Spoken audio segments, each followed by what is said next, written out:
Physically, it's very different because I'm old. And so it's a different ballgame when, I'm 40 and I don't recover like a 25-year-old. I don't recover like a 30-year-old, and I don't recover like a 35-year-old.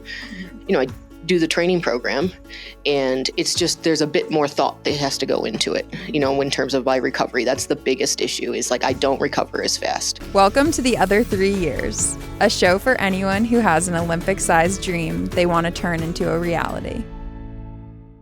Hi, and welcome to this week's episode of the Other 3 Years podcast. This week on the podcast, I have 10-time U.S. rowing national team member and 2-time Olympic gold medalist in the women's 8 from 2012 and 2016, Meghan Musnicki. Moose, as she is called by most of her teammates, is a pretty incredible woman and athlete.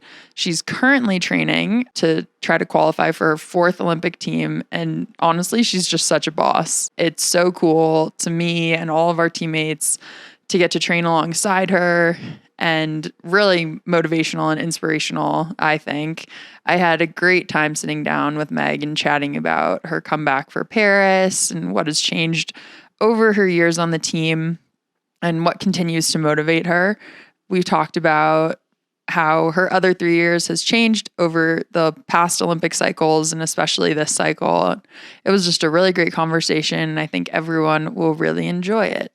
But before we get into that, here's an update on what's currently going on in my training. So we are in the 3rd week of altitude camp, the last week, and definitely feeling it, but the end is in sight. So feeling that as well, feeling like I can complete the camp, which is really exciting. And yesterday we had a no erging day. So it was kind of an off day if you wanted it to be off. I went and hiked the Manitou Incline, which was like 2,700 stairs. It's pretty cool. It's a famous Colorado thing, and it was really fun. I went with a bunch of the other scullers, and we just had a really great time. And then you don't have to go down the stairs. You can go down a different trail. So we did that. Watched some football this weekend, some exciting games, although as weird as it is, I do like the Bills, even though I'm a Patriots fan. I was a little sad that they lost. That was a close game, and I was really rooting for them. But, that'll happen. And now, I think a lot of the country, I am on the Detroit bandwagon, because who doesn't love an underdog? And it's just so cool that they're in the playoffs and made it so far, and I hope they just keep winning. But also just kind of hope for some good games. I think that's what you like to see when your team isn't in it. So yeah, this week we just have some more workouts. We do have lactate testing at the end of the week, and yeah, we just have a few more workouts, a few more hard things, and then on Sunday we're all flying to Sarasota, and we'll start our Sarasota camp. So I'm excited to finish Colorado off strong, but also excited to get to Sarasota and get back on the water and do the sport that, we all like doing. This week is also exciting because it's my birthday. So that's fun, but my birthday will have already happened by the time this podcast comes out. So the fun will be over. And now it is time for my conversation with Meghan Musnicki. My first question, how did you decide to row again in this quad? Because I feel like you were pretty much new life in San Francisco. That's a great question. So this quad, I like how you specified, how did you decide to row again this quad? That's great.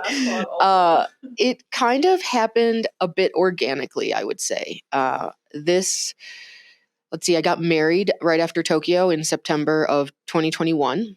And then moved across the country and didn't row, worked out still, because if anyone who knows me, they know that I love to work out, but started working out and actually met up with Jess Morrison, the Australian pair, Bowsy to the Australian pair, who at the time was dating, and they're now engaged to Austin Heck. And we started training non-rowing together. She knew she was going to go back to Australia and row, and I knew that I just enjoyed working out. So we would work out together. I actually blame or credit, depends on who you ask, Mike Tatey for my first race back. Jess and I would occasionally go out in a pair just to row around. And Mike was like, "Why don't you guys race at Henley?" And we're like, Royal Henley? He's like, yeah, well, and so, CRC set us up and paid for us to go over there and found us housing. And we got to race the women's pair over there, and it was a ton of fun. We're both very competitive, so we wanted to do well, but we both went into it like, this is just going to be fun. This is just for fun. And it was a ton of fun, and I loved it. And I loved racing, and being able to race with one of your close friends is a really cool experience. We got back from that, and again, she always knew she was going to go back to Australia and train, but I was like, okay, that's it. And continued to work out. And then I got the itch, and I was like, And it was in December it had to have been last December. It was about just over a year ago. All of the guys were doing the national team testing that December, and they got the date for when the 6K was. And I was like, well, why don't I just see what kind of shape I'm in. So I trained for like 3 or 4 weeks on the erg. And granted, I had been working out, right? Like it wasn't like off the couch or anything like that. And I was like, see how I stack up. And so, I ripped a 6K and didn't do too poorly compared to everyone else. And so I thought to myself, all right, well, I guess I could continue to try and do this. But my mentality was very short term. I didn't think very long term out down the line about it, versus in my other quads, you always had the end goal of the performing at the Olympics and what you wanted to get at the Olympics. This was very much like, do it to the next kind of checkpoint for me, to make sure I was still enjoying it, to make sure my body could handle it, to make sure I wanted to be doing it. And long story short, Allie Rusher came out and we got in a pair together, which is a story in and of itself that we can get into if you want. And I ended up racing with Allie at the speed order last year, and that kind of solidified rowing for that year. There wasn't one specific moment where I was like, okay, I'm back. It was very one step at a time. And then obviously the whole Allie coming out made it possible, and the system made it possible for me to do that. So like there's a whole lot of other things that I could go into, but you might have another question. So obviously like working out is like one thing, but like training is another. So like I assume it was like less pressure. Initially, yes. That's an interesting question. Initially, yes, it was less pressure, because I guess I would say I was kind of doing it off the cuff. Yeah. It was this bonus opportunity. I had a full-time job. I still have a full-time job with this company, Equinix, it's based in Redwood City. And they're incredibly supportive of what I'm doing. And when I told them, this is what I'm going to try to do, they were great about it, which, like a lot of things fell in line is the best way to put it. And there's a lot of reasons that I was able to do it. But yeah, training is different than working out. And it's different this time around, I would say. How so? Physically, it's very different because I'm old. And so it's a different ballgame when, I'm 40 and I don't recover like a 25-year-old. I don't recover like a 30-year-old, and I don't recover like a 35-year-old. I do the training program, and it's just, there's a bit more thought that has to go into it, in terms of my recovery. That's the biggest issue, is like, I don't recover as fast. So if I do a hard workout in an afternoon, I will most likely not be quote unquote recovered by the next morning. It just doesn't work that way. And so I can do another hard workout, but that will further put me in a hole. And so it's just a matter of managing how deep the hole I get in is, and keeping whatever the next assessment or important workout is in mind, to make sure that I'm not digging myself out of this giant trench, because it's not going to take just an afternoon off to like snap me back. Yeah. Those were the days. But I feel like that dovetails well into like the new system, because I do feel like, obviously we have like a training program and things are, a bit centralized, but like there also is a lot more like individuality. Yeah, 100%. There's the new training system is one of the main reasons that I am competing still. I would say the older system definitely shaped me into the athlete that I am. I had so much success in that system. From the outside, it made me tough. It made me successful. It made me have a high standard, and it shaped who I am as an athlete. And I'm able to carry that with me into this new system. So I consider myself pretty lucky, because the new system has allowed me to live and train out of CRC. with my husband. So I didn't have to live on the other side of the country for X number of years. All of these things kind of allowed me to be able to come back, because if I had to move to Princeton last year in December, I wouldn't have done it. Like it just wasn't worth it. I had a full-time job. I have my 2 cats, Frank and Beans, and I have, of course, my husband. Yeah. And it wouldn't have been worth it. And so it was like, okay, that's another one of the reasons why like the short term was the short term objectives were so important. It was like checkpoints, like, okay, yep, this is still working. I'm still liking this. And, I can still do it here and not have to completely uproot my life yet. Yeah. Do you feel like there's a different like energy sort of within the team? For sure. There always have. I mean, every single quad, there's a different energy. Every single quad. And I also think it's important to recognize that the energy that you perceive a team to have is largely shaped by your position on the team. I think someone who has a ton of success on a team is going to view the team differently than someone who has had no success. I think someone who sits right on the bubble is going to view it differently than someone who is more confident. And again, that's not to say it's right or wrong or good or bad. I think it's just important to take it into account when you're like assessing a system. Yeah. It would be easy to say, oh, this is terrible, it's horrible, it doesn't work. Well, it doesn't work for me, or it doesn't work for XYZ. Yeah.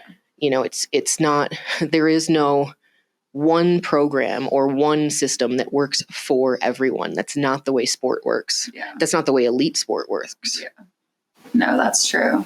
How has it been like training, now that it is like more serious while having like, because you were just, in Princeton at the training center, which was a pretty like, yes, full-time gig, like just kind of reclusive almost thing. Correct. Like, how is it now living with your husband and like having a full-time job and training in a more like independent way? It's great. It's harder and easier at times.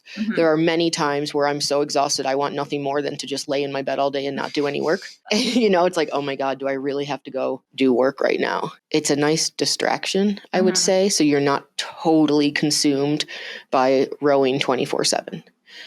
So that's been great. And then, it's somewhat of a different question, but like living with my husband, who also happened to be my coach, is an interesting dynamic in and of itself that you have to kind of learn to balance. And there's a learning curve to it. Oh, I'm sure. So it's been largely good. That's not to say there aren't days where I'm just like sitting at my computer, like crying, thinking, oh my God, I'm so tired. I just want to go to bed. But, like I said, the company I work for is wonderful, and they're super supportive and very inquisitive about what I do, which also is really nice, because it's like, oh, wow, these people actually kind of care or have an interest in what I'm doing. Yeah. So like you've never trained at altitude, nope. Right? This is your first time. Yeah. So how has that been? Were you nervous to come here? I wasn't. I was more nervous to be honest. I was more nervous to come here to reintegrate with the women. That's what made me the most nervous. The training aspect of it is something that, for whatever reason, I generally doesn't make me nervous. I don't know if it's the way I think about it. I don't know if it's just kind of because I've been around so long and I know that I've done a lot. So I was more nervous about integrating with the group. Having said that, I knew it was going to be challenging. Like my sister lives at altitude. She lives near Jackson Hole, and it's like 6,200 feet there. And so we go out there every Christmas. And so when I would do that before going to Chula in the previous cycles, I know what it's like to erg at altitude. Granted, it was only for like 7 days at most. And then I would go back down to sea level, but it is a different beast. Yeah. That's for sure. It's harder. You walk upstairs and you're like, wait a minute, I'm an elite athlete. I can't make it up 3 flights of stairs without being out of breath for 45 seconds. So I guess I wasn't too afraid of the altitude aspect, just because it was like, it's just being comfortable with the fact that you're going to be uncomfortable, and then trying to make it not disruptive as much as you can. Like, how can you kind of improve your sleep, or like, how can you work on your recovery more, and just try and really focus on those things. And because you're at a training center, it's a lot easier to do because everything is right here. Yeah. It's been good so far. That's good. 2 weeks down, 1 to go. Yeah. I mean, I think the worst is over. I'm pretty sure it is. Yeah. I was looking at the schedule as I was walking to lunch, and I was like, all right, I can do that. Yeah. Yep. Okay, good. I can do this. Yeah. I just feel like it's kind of cool that like even now in your career you're still like doing new things. Like that's kind of cool. I think about that and I'm like, how else are you going to learn? Yeah. Right? Like it's the best way to learn something. That was one of the things that I loved about training in the pair out of CRC with Mike and Skip, was having different coaches for the first time, because you don't know everything about rowing, and to have someone articulate something, it's obviously all the same concepts, right? Like we're all going for the same concepts, but the way people articulate it resonates with you differently. And so that's been a really cool part, is to have someone say something to me that finally clicks, or that makes me think about a part of the stroke differently, and just being able to be like, oh, yep, that is very helpful. Or what? Like what are you talking about? Oh, you mean this? And that's cool, because there's so much you can always learn. Yeah. Thankfully, to improve and to like move the needle. I think about that all the time. I'm like, I've taken so many strokes. How could it still be so hard? Yep. Yeah. And it's like a golf swing or a tennis swing, right? You know, like you want to replicate it as identically as possible in certain situations. But then there has to be like this certain nuance to it depending on what you're doing. And it's fun to figure out and frustrating to figure out. Yeah. Oh, but now you're going to go in the camp. I heard a rumor. I am going into camp. That's very exciting. It is very exciting. We go to Florida in a week. Yeah. See what happens. Yeah. Yes, exactly. Exactly. I'm excited. I'm nervous. I definitely still get nervous about it. Yeah. You know, I want what everybody else wants. There's so much invested in it, and there's so much weight that you put on it, or the amount with which you want it is scary, because you're like, regardless, not everyone is going to get it. Yeah. And that's like a scary thing. But I feel like you can't like live in that. No, definitely not. Yeah. That's why you got to roll it back and be like, okay, what do I have to do today? Right this second, what do I need to be doing? Yeah. It's the easiest way to do it. And that's one of the things that I've been working on is, managing the stress and anxiety that comes with elite level performance, and then finding what works to help to manage it. And for me, it's a lot about not getting too far ahead of myself. Like, okay, we have this erg test at this time, and then I have a race at this time, like further down the line. And then I'm like, whoa. That's like weeks down the road. I can be aware of it. Like I'm not living in denial that it's happening, but me thinking about that right now is doing nothing to help me get faster. Yeah. So I think I start to roll it back and think, what is it today that will help me be faster? Yeah. And sometimes it's something that I want to do, and other times it's something that I don't want to do, but most of the time I know what the answer is. Yeah. Which is nice. Yeah. It's more manageable. Yeah. It's much more manageable. I think that's a thing that a lot of younger athletes can get carried away with, is being like, well, I want to go to the Olympics, and I want to, I want to win a gold medal, or I want to do whatever. Yeah. And it's like, okay, yes, we all want to do that. Yeah. But if that's all that you're thinking about right now, you're going to drown. Yeah. Because there's too many steps. There are way too many steps between now and then. Yeah. You can think, I want to win a gold medal the day before your final. Yes, right? Like you can have that in your head as motivation, right? And have it be something that motivates you, that pushes you, but it's not your sole focus. Yeah. Breaking it down into more manageable chunks, smaller goals, whatever it is that works for you. And realizing that you're going to have a lot of crap days between now and then, but that doesn't mean that it's an impossibility. It's just the reality. Yeah. When you train as much as we do, you can't have day after day, week after week, month after month of quote unquote perfection. Yeah. It's not always going to be a good time. It's not? It's not always going to be a good time, Kristi. Do you feel like there's anything that you've done in this cycle that you like hadn't done before? I do more mobility. As I get older, I definitely have to warm up for longer. I'm still working on forcing myself to stretch for longer after the workouts. Well, there's actually like proven things that does nothing. Oh, but I don't know. Great. I can check that off my list. This is great news. Perfect. So I'll take that off my to-do list for today. working with a sports psych is also super helpful, just to help. It's like any normal doctor checkup. Yeah. You have to manage your mind. And sometimes it's for some people it's harder than others. And that's why there's people out there that can help you do it. Yeah.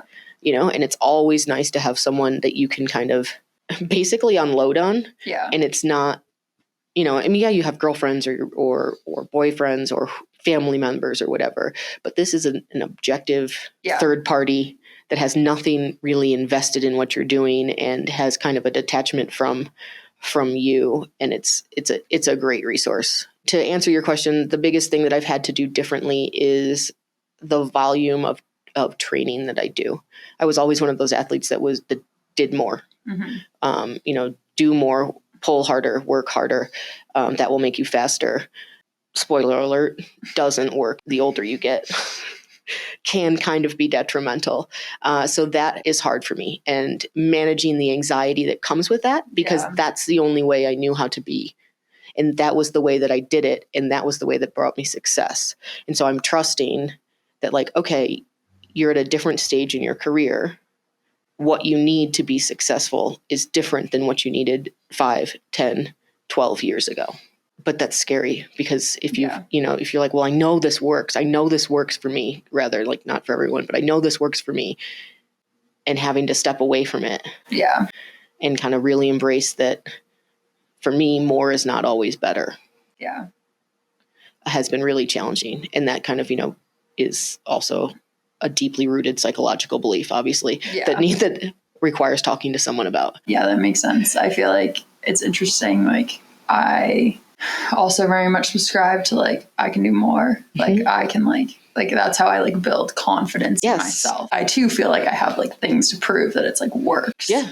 But I got injured a lot. And it was, like, a very interesting, working with Kat on, like, how can we monitor these things so that, like, you have, like, evidence to prove when you should be resting, or, like, when you should be taking time off. And I feel like having that, like, for me, like, having my Whoop and, like, having, like, evidence is helpful for me, so that it's not just like, I'm listening to my body, and that's not to say, like, no, for sure, but it's, some people need more, like, a concrete, like, something they can look at to see. Yeah. I understand that.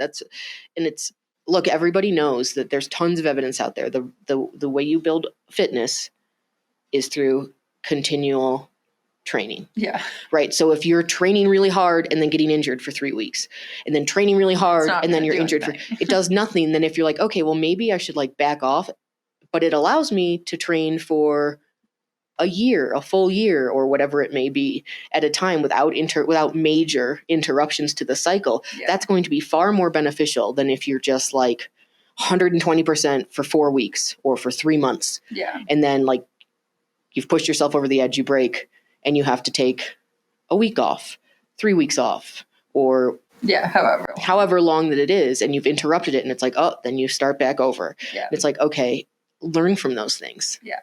And but again, it takes faith and trust. And, like, I get that anxiety of, well, should I be doing more? I should, like, what? Yeah. How do you know I shouldn't be doing more?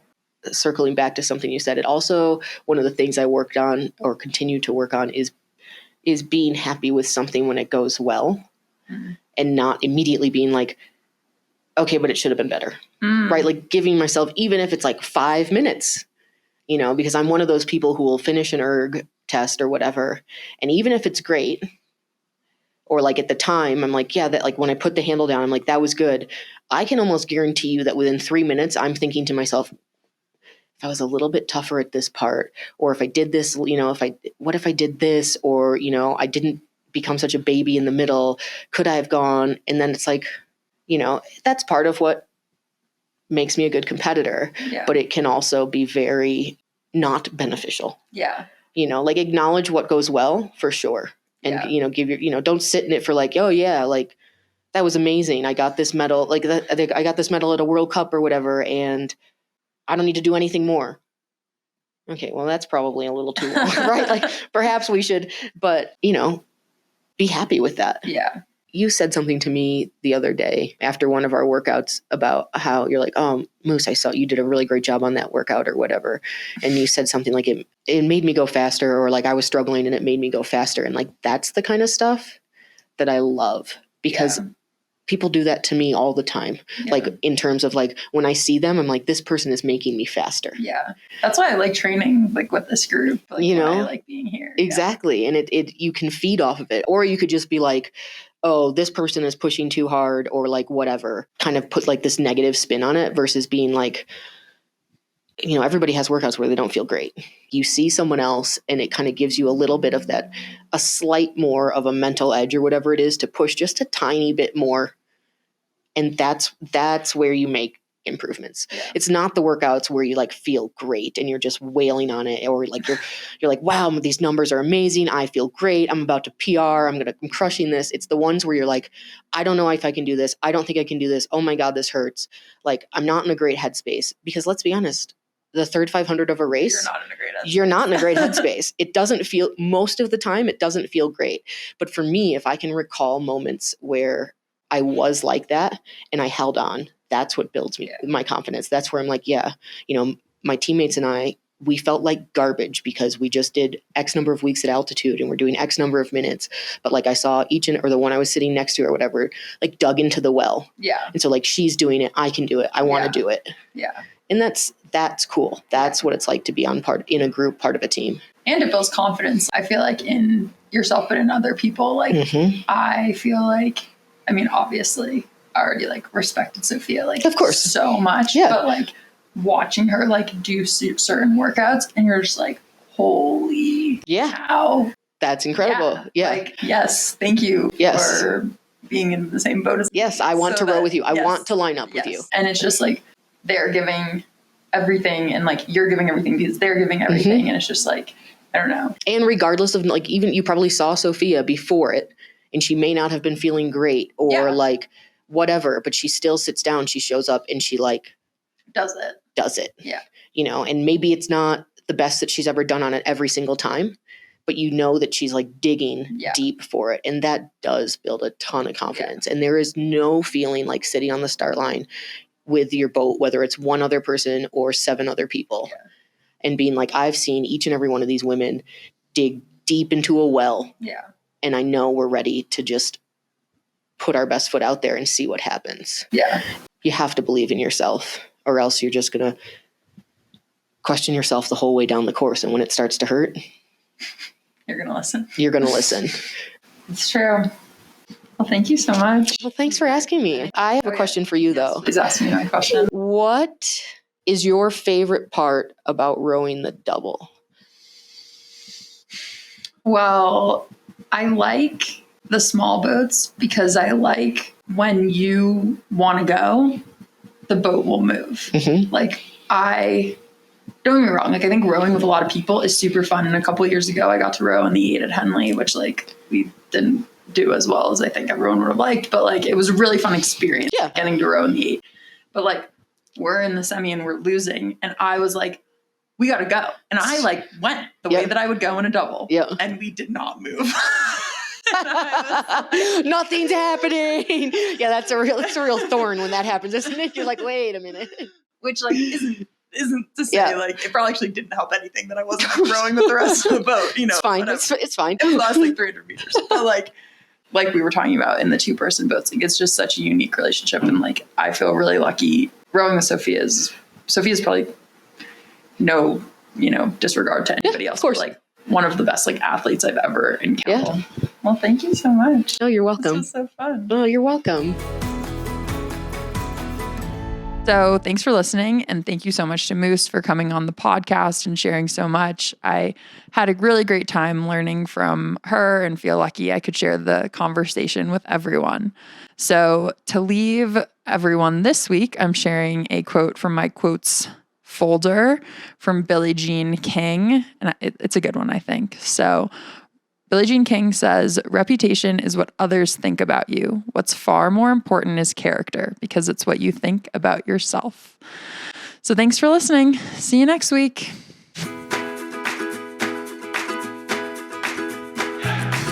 I'd love to hear from you. So send us a topic suggestion, or if you'd like to submit a question for our Ask Kristi Anything segment, head to our website, theother3years.com.